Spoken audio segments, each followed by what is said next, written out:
Le terme audio représente le signal électrique produit par un micro qui captera une voix ou une corde de guitare par exemple, ou un instrument de musique électronique tel qu'un synthétiseur. L'audio numérique correspond quant à lui à la traduction de ce signal électrique dans une forme compréhensible par un ordinateur, soit sous la forme d'une suite de 0 et de 1 combinée en octets, l'unité de base en informatique. Cette transformation se produit grâce à l'interface audio, qu'on appelle aussi carte son, et qui est connectée à notre ordinateur. Le signal électrique fourni par nos instruments et micros connectés aux entrées de la carte son va passer au travers du convertisseur analogique vers numérique, le CAN, ou en anglais ADC pour Analog to Digital Converter, et se voir transformé en données numériques stockées dans l'ordinateur. Dans l'autre sens, lorsque le logiciel aura traité le signal numérisé, par exemple en le mixant avec d'autres données préalablement enregistrées, l'ordinateur renverra ces données numériques vers la carte son et cette fois, c'est le convertisseur numérique vers analogique, le CNA, ou en anglais DAC pour Digital to Analog Converter, qui va recréer un courant électrique alimentant nos enceintes de monitoring qui restitueront le son préalablement numérisé et mixé par notre logiciel. Le trajet du signal depuis les entrées de la carte son jusqu'aux sorties de celle-ci au travers de l'ordinateur s'appelle le monitoring logiciel. Et celui-ci induit un temps de latence, à savoir un temps de retard entre le signal joué en entrée et sa restitution en sortie. Ce temps de latence dépend de la carte son, de votre système informatique et des réglages de la mémoire tampon que vous ferez depuis votre logiciel. La mémoire tampon est une petite allocation mémoire de votre système informatique et on peut comparer cette taille de mémoire tampon à un véhicule qui transporterait des bagages. On pourrait ainsi assimiler une petite taille de mémoire tampon à par exemple une moto qui va être très rapide dans son trajet à défaut de pouvoir transporter beaucoup d'éléments. Beaucoup de trajets seront donc nécessaires en un temps donné pour véhiculer une grande quantité d'informations. En d'autres termes, avec une mémoire tampon faible, votre processeur risque d'être très sollicité et ne pas tenir la rampe s'il a d'autres instructions à exécuter simultanément. Une grande taille de mémoire tampon, par opposition, pourrait, elle, être assimilée à un autobus qui aura une plus grande capacité de transport, mais dont le trajet sera bien plus lent.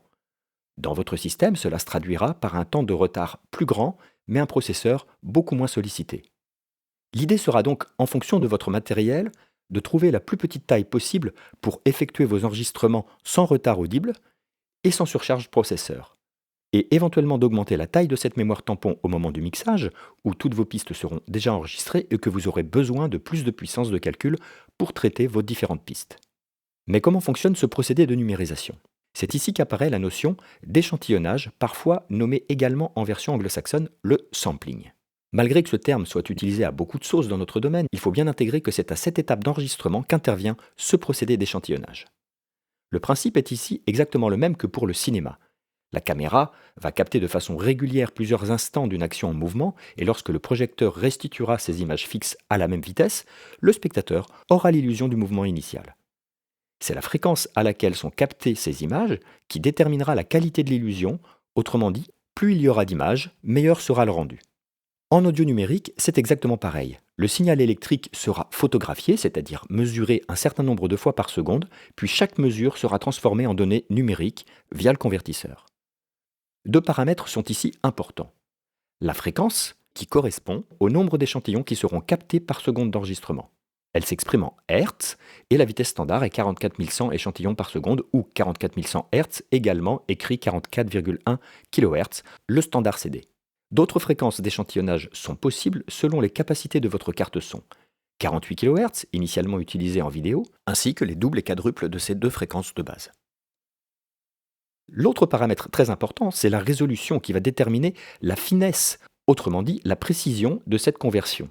Imaginez mesurer la taille des personnes de votre entourage avec une précision de l'ordre du décimètre, de l'ordre du centimètre ou alors du millimètre, et vous comprendrez la nécessité d'une résolution la plus fine possible pour obtenir un échantillonnage plus détaillé. Exprimée en bits, la résolution peut être de 16, 24 ou même parfois 32 bits. La fréquence et la résolution auront toutes les deux un impact sur la taille des fichiers.